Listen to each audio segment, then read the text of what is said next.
ওয়াইটিতে কাজ করতে এসে আমরা অনেক কিছু জিনিস প্রতিনিয়ত দেখেছি, প্রতিনিয়ত শিখছি, প্রতিনিয়ত এটা বুঝতে পারছি যে বাইরের সমাজের থেকে না এই ওয়াইটির জগৎটা একটুখানি আলাদা। কারণ এত লোকের সমাগম একসাথে না, প্রত্যেকটা মানুষের আলাদা আলাদা মত, আলাদা আলাদা চিন্তা, আলাদা আলাদা রুচি, সেটা প্রতি মুহূর্তে কিন্তু আমরা নিজেদের কমেন্ট সেকশানে দেখতে পাই। যারা সত্যি পজিটিভ তারা পজিটিভলি জিনিসটাকে হ্যান্ডেল করে, আর যাদের মধ্যে ফুল অফ নেগেটিভিটি তারা কিন্তু বিষয়টাকে নেগেটিভ জোনে নিয়ে গিয়েই দেখে। এটা কিন্তু আমি দেখেছি, কমেন্টের দ্বারা তাদের অভিরুচিগুলো পরিষ্কারভাবে বোঝা যায়। এখান থেকে আমরা অনেক কিছু শিখেওছি, অনেক কিছু শিখেছি, অনেক কিছু ভুল করেছি, সেই ভুলগুলোকে রিয়েলাইজ করেছি, তাই না? এগুলো করেই কিন্তু আমাদের এই ওয়াইটির সফরটা, বিগত এই 3 বছর 4 বছরের যে জার্নিটা, আমরা কিন্তু আস্তে আস্তে এগোতে এগোতে এই এতগুলো বছরে এসেছি। অনেক আপস অ্যান্ড ডাউনস হয়েছে প্রত্যেকটা ক্রিয়েটারের, কারুর ক্যারেক্টার নিয়ে, কারুর ফ্যামিলি নিয়ে, কারুর বাচ্চা নিয়ে, কারুর মা বাবাকে নিয়ে, যাচ্ছে তাইভাবে নানান রকম অ্যাটাক আমরা করেছি, যেগুলো আমাদের প্রত্যেকের করণীয় ভুল কাজ হয়েছে। কিন্তু কিছু মানুষ সেটা বুঝেছে, কিছু মানুষ সেটা বোঝেনি। ক্ষতি কখনো তুমি কারুর চেয়ে যদি মনে করো নিজে সুখী হবে, তুমি কখনো হতে পারবে না। এটা শুধুমাত্র আমি কাউকে পছন্দ করলাম না তার জন্যই কথাটা প্রযোজ্য, কখনো না। এটা ইচ অ্যান্ড এভরিবডি, প্রত্যেকটা মানুষের ক্ষেত্রে প্রযোজ্য। যদি সামনের মানুষটার কোনো দোষ না থাকে, তারপরে গিয়েও তুমি সেই মানুষটাকে বিনা কারণে হ্যারাস করছো, তাকে অপমান করছো, তার এগেনস্টে ষড়যন্ত্র করছো, তাহলে কিন্তু এটা একটা না একটা টাইমে তোমাকে রিটার্ন পেতেই হবে। কোনোটা সময় লাগে, কোনোটা তাড়াতাড়ি হয়, কিন্তু তুমি রিটার্ন পাবে যে অসভ্যতামিটা তুমি সেই মানুষটার সাথে করবে, তাই না? চলো, তার আগে বলি, welcome back to my channel. কেমন আছো তোমরা সবাই? আশা করি সবাই ভালো আছো, আমিও ভালো আছি। সেটা কিন্তু কখনো ভোগে লাগে না, কখনো লাগে না। তো যাই হোক, ইন্ট্রো কী দিলাম, welcome back to my channel. কেমন আছো তোমরা সবাই? আশা করি সবাই ভালো আছো, আমিও ভালো আছি। দিনের সেকেন্ড ভিডিও, আর অবশ্যই করে চারিদিকের পরিস্থিতি দেখে কেউ নিজের ভাগ্য নিজে গড়ে, কেউ নিজের ভাগ্য হেলায় নষ্ট করে দেয়, কেউ আবার অতিরিক্ত পরিমাণে একটা ড্রামাটিক সিচুয়েশান ক্রিয়েট করে ভিউজ। হ্যাঁ, অবশ্যই করে ওয়াইটিতে কাজ করতে এসেছি, যেন তেন প্রকারে যদি ভিউজটা না টানতে পারি, তাহলে ওয়াইটিতে কাজ করার মূল্যটা আমাদের কী? কিন্তু হ্যাঁ, অবশ্যই করে যেন তেন প্রকারে সাম দাম দণ্ড ভেদ সেটা করতে গিয়ে কখনো কাউকে নোংরা থেকে নোংরাতরভাবে অ্যাটাক করতে পারি না, ঠিক আছে?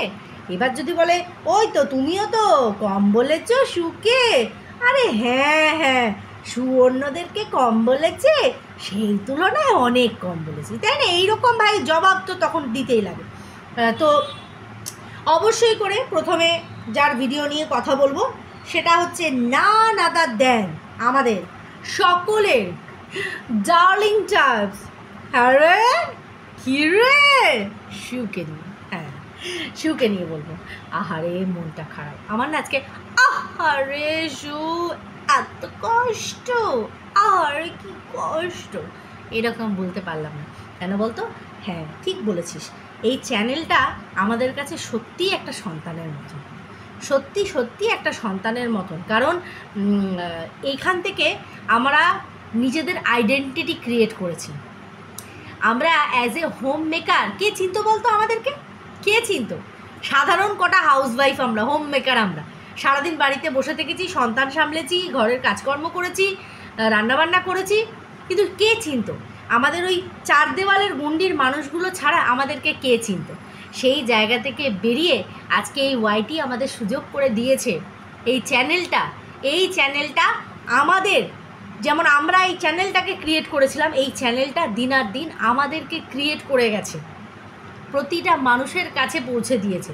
আর মানুষ দেশ বিদেশে থেকেও এই বেলুড়ে থাকা এই একটা খুব সাধারণ একটা ফ্যামিলির একটা মেয়ে, একটা মহিলা, একটা গৃহবধূকে চিনতে পেরেছে। আমি প্রত্যেকের কথা বলছি, তাহলে এই চ্যানেলটা আমাদের কাছে কতটা প্রিয় হতে পারে আমি প্রত্যেকের হিসাবে বলছি। আসলে দেখো কি হিসাবটা বলো তো, যেমন মেল ক্রিয়েটার, যদি আমি ওয়াইটি দাদাভাইয়ের কথা বলি, তার একটা তবুও কাজের একটা জোন আছে আলাদা, ঠিক আছে? আমি অ্যাজ এ ডিফারেন্সটা বলছি, কাজের একটা জোন আছে, সে ওখান থেকে আর্নিং করছে, তার সংসার চালাচ্ছে, কিন্তু তার সাথে সাথে সে পুরুষ মানুষ, সে বাইরে যাচ্ছে কাজ করতে, 10টা মানুষের সাথে দেখা হচ্ছে, আরও 2টো মানুষ যে সোর্সেই হোক চিনছে।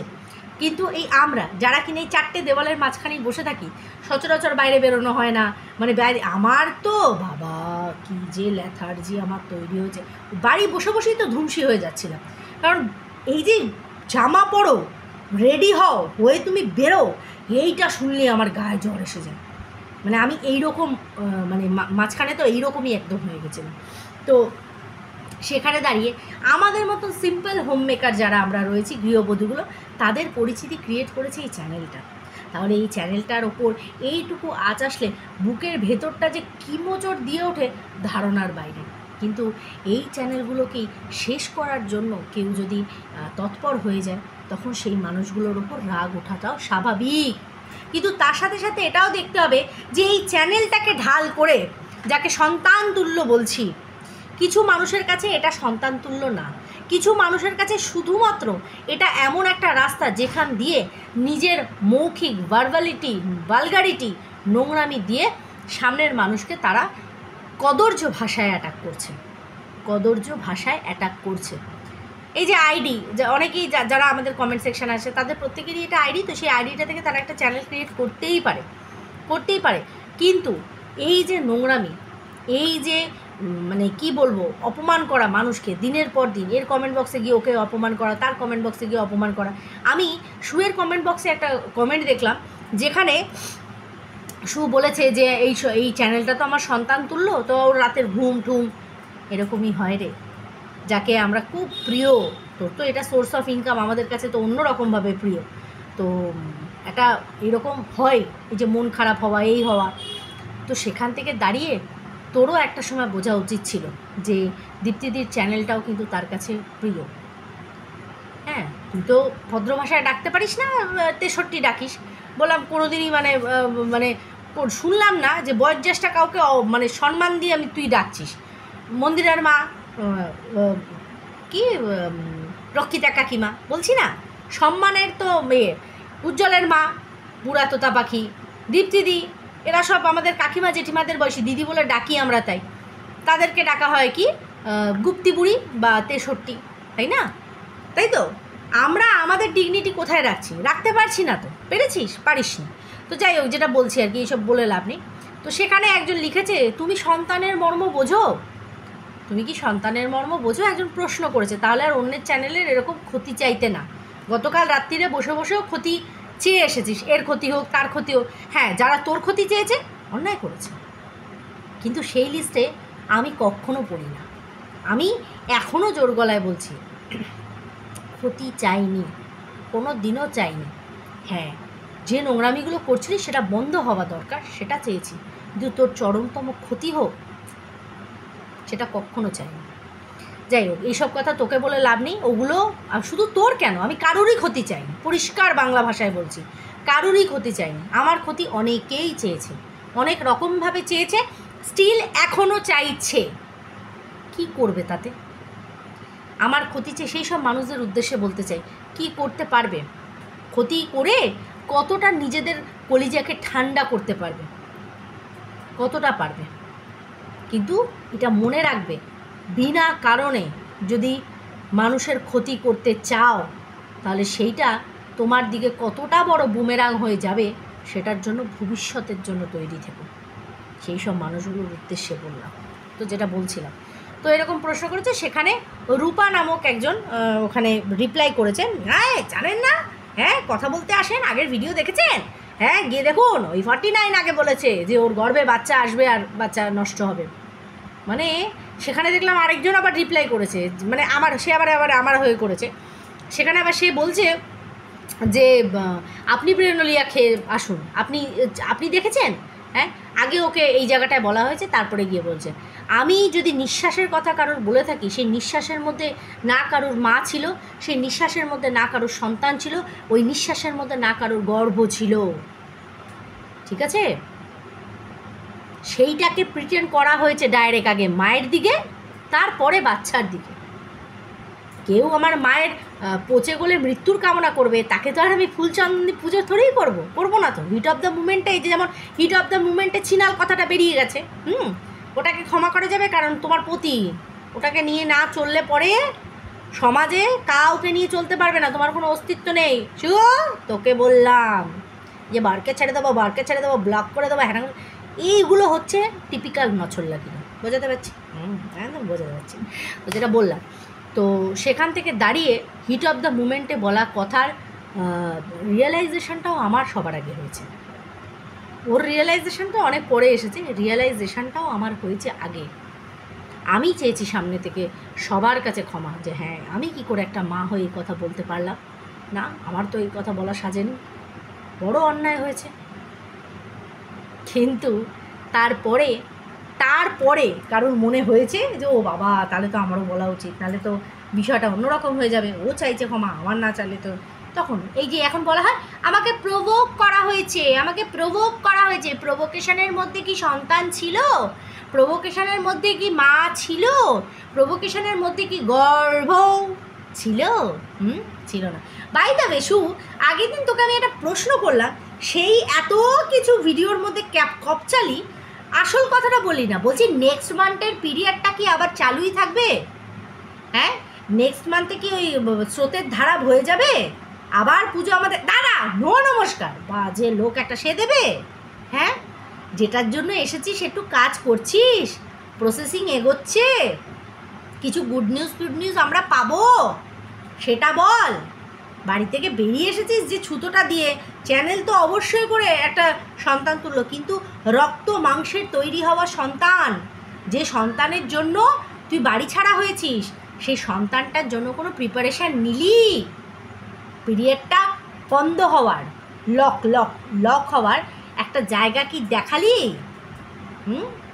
ব্যবস্থা করলি? সেটার কোনো উত্তর দিলি না, আল ফাল ছাল মাল সব বলে যাচ্ছিস, অথচ আসল কথা বলছিস। সেটা বল। চ্যানেল চলে গেলে যেমন কষ্ট, সেই রকমই তোর কষ্টের মতন অন্যদেরও চ্যানেলে যখন স্ট্রাইক দিস তাদেরও কষ্ট, চ্যানেল নষ্ট করার চেষ্টা করিস তাদেরও কষ্ট, সবারই খারাপ লাগে। তোরও যেমন খারাপ লাগে, তুই মানুষ, বাকি লোকেরও খারাপ লাগে। ওই জন্য পজিটিভ থাক, আগেও বলেছি এখন বলছি, পজিটিভ থাক, পজিটিভ চিন্তা কর, আর অবশ্যই করে ভিডিও টু ভিডিও কন্টেন্ট কর, নোংরামি করিস না, চরিত্র টানিস না, এই টানিস না, সেই টানিস না। 2 বাচ্চার মা, এখনও বুদ্ধি হয়নি? যথেষ্ট বুদ্ধি আছে, ঠিক আছে, কিন্তু বুদ্ধিটার অপব্যবহার করি না। বোঝাতে পারছি? বুদ্ধি প্রত্যেকটা মানুষের কাছে আছে, হ্যাঁ, কম বেশি, হ্যাঁ। আমি এই বুদ্ধিটার মধ্যে ক্ষতি সাধন করি না। এই না তুই না বলেছিলিস যে কি ও আর যাই হোক, মানে ওই 49 চরিত্র বিক্রি করবে না, একটা সময় তুই বলেছিস, তোর মনে হয়েছে তুই বলেছিস, আবার তোর মনে হচ্ছে তুই নোংরাটা বলছিস, ঠিক আছে। আবার এটাও বলেছিলি যে না, হিংস্রতা নেই তোর মধ্যে, আবার এটাও বলেছিস আমি তো সেরকম তোকে অ্যাটাকই করতে পারিনি যেরকম কিনা তোকে ওয়াইটির দাদাভাই অ্যাটাক করেছে। মানে একই মুখে ওই সাপের গালেও চুমু দিস, আবার সাপের পাছুতেও চুমু দিস, বুঝতে পেরেছিস? এটাই হলো আসল কথা। কষ্ট পাস না। তুই যদি সত্যি মন থেকে কারোর ক্ষতি না চেয়ে থাকিস, শুধুমাত্র রাগের বশবর্তী ছাড়া, তাহলে তোরও কোনো ক্ষতি হবে না, কখনো হবে না। এটা আমার বিশ্বাস প্রত্যেকের প্রতি, যদি মন থেকে তুমি কারোর ক্ষতি না চেয়ে থাকো। রাগের মাথায় আমরা তো অনেককে অনেক কিছু বলেছি, কিন্তু মন থেকে, আই মিন ইট, মানে মন থেকে চাই এই জিনিসটা।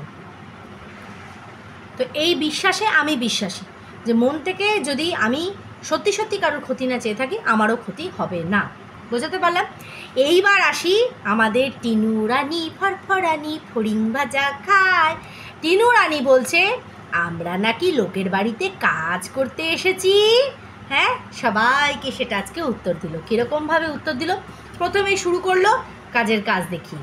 বুঝতে পারছি কার বাড়িতে গেছে, এটা মেবি যেটা বললো সেটা হচ্ছে ঠাম্মির ভাইয়ের বাড়ি। কীরকম ভাই হয়, মাস্ততো বা পিস্ততো যেই রকমই হোক না কেন, ভাই হয়, ঠিক আছে।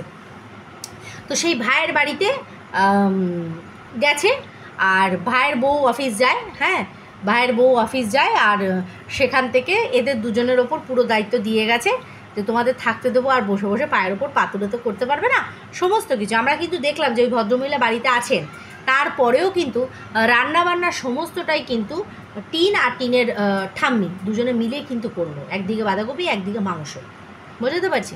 দেখো আমি কোনো কাজকেই ছোট বড় মনে করি না, হেল্পিং হ্যান্ড আমাদের জন্য যে কতটা জরুরি এই কথাটা মানে অস্বীকারের কোনো জায়গাই নেই। মানে ওরা না থাকলে না আমরা দুনিয়াটা অন্ধকার দেখি। যেমন বন্দনাদি তো অ্যাজ এ ফ্যামিলি মেম্বার হয়ে গেছে আমাদের বাড়ি, মানে খুঁটি নাটি ভালো মন্দ ইচ অ্যান্ড এভরিথিং, প্রতি বিষয়ে বন্দনাদি থাকবেই থাকবে, ঠিক আছে। সেখান থেকে দাঁড়িয়ে ওরা একটা মানে পরিবারের অংশ হয়ে যায়, আমাদের মনের সাথে ফিলিংসের সাথে ওরা জড়িয়ে পড়ে। ওরা না হলে আমরা দিশা জ্ঞানহীন, দুটো কথার আগে ছোটো বলে দেবো, কিন্তু ওদেরকেই আমাদের দরকার। তাই কোনো কাজকে আমি ছোটো বলে মনে করি না, যে আজকে টিন যদি মনে করে ওখানে পার্মানেন্ট থেকে যাবে বা ওদের বাড়িতে কাজ করবে, ঠিক আছে, কোনো অসুবিধা নেই। কিন্তু আমার একটা বক্তব্য যে আজকে ও তো ছিল একটা বাড়ির রানী, একটা বাড়ির তো রানী ছিল, আজকে যত যাই হোক না কেন ও খুব যে কষ্টে ছিল বাকুল্লাটে, সেটা কিন্তু আমরা কেউ কখনো দেখিনি। ওর আরাম করা, ওর হাসি মুখ, ওর লাফালাফি করে কাজকর্ম করা, ওর গান শেখা, ওর সমস্ত রকম জিনিসগুলোকে কিন্তু ওর শ্বশুরবাড়ি থেকে কোনোভাবে কিন্তু করেনি। হ্যাঁ দেখো, ঝগড়া অশান্তি প্রতিটা পরিবারে হয়, প্রতিটা পরিবারে হয়, জীবনের শেষ বিন্দু অবধি নিজের পার্টনারের সাথে অশান্তি হয়, কিন্তু তা বলে এইরকম ডিসিশন কেউ নেয় না যেটা টিন নিয়েছে। আজকে এই পরিস্থিতিটা ওকে একটা দিক দিয়ে যদি দেখি খারাপই লাগে যে ওর নিজের কপালটাকে কীভাবে ধ্বংসস্তূপে পরিণত করে দিল, এটাই খারাপের বিষয়। আজকে ওর ঠাম্মি বলছে হামারা ইধার বি রিলেটিভ হ্যাঁ উধার বি রিলেটিভ হ্যাঁ, চারিদিকে প্রচুর রিলেটিভ হ্যাঁ, মানছি, কিন্তু রিলেটিভের মধ্যে ব্রাহ্মণ নেই হ্যাঁ ঠাম্মি, तुम लोग चक्कर बक्कर है तो और कोई नहीं है, चटर्जी चक्कर बक्कर হ্যাঁ এইসব कोई नहीं है, भट्टाचार्या হ্যাঁ সব হিন্দি বলতা একদম ফটাফট এনাদেরই দেখলাম বাংলা বলছে।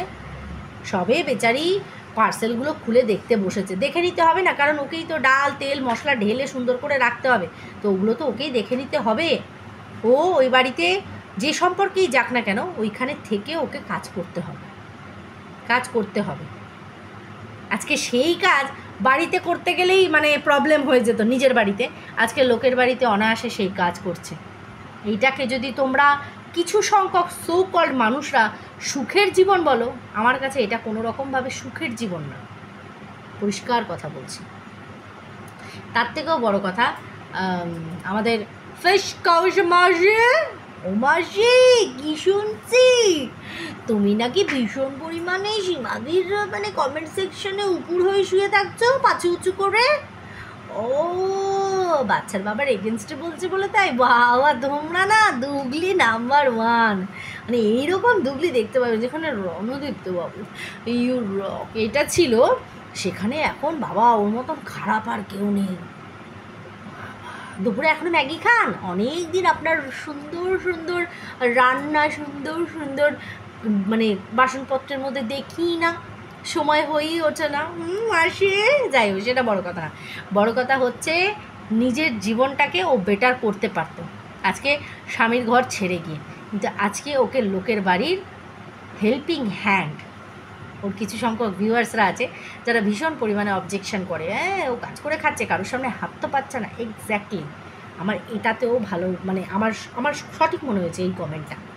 হ্যাঁ তো যেভাবেই হোক কারোর সামনে হাত তো পাচ্ছে না, নিজের মাথাটাকে তো হেড করে দিচ্ছে না পাবলিকের সামনে, এইটা সত্যি আমার এইটা তো মানতেই হবে যে আর যাই করুক হাত পেতে নিজের ভরণ পোষণের ব্যবস্থা করছে না, সেটা নিজেই লড়ে নিয়েছে, যতটুকু পেরেছে নিজে করে নিয়েছে, এই জায়গাটায় তো অবশ্যই মানতে হবে, একটা ঢিঠ ভাব ওর মধ্যে রয়েছে, একটা জেদ আছে, আজকে জেদ আছে কিন্তু ওর জেদটা সব জায়গায় ফলেনি, নিজের লাইফটাকে সেটেল করার ক্ষেত্রে ওর জেদটা কিন্তু চলেনি, সেখানটায় মার খেয়ে গেছে। চলো আর কি করা যাবে, এই তো জীবন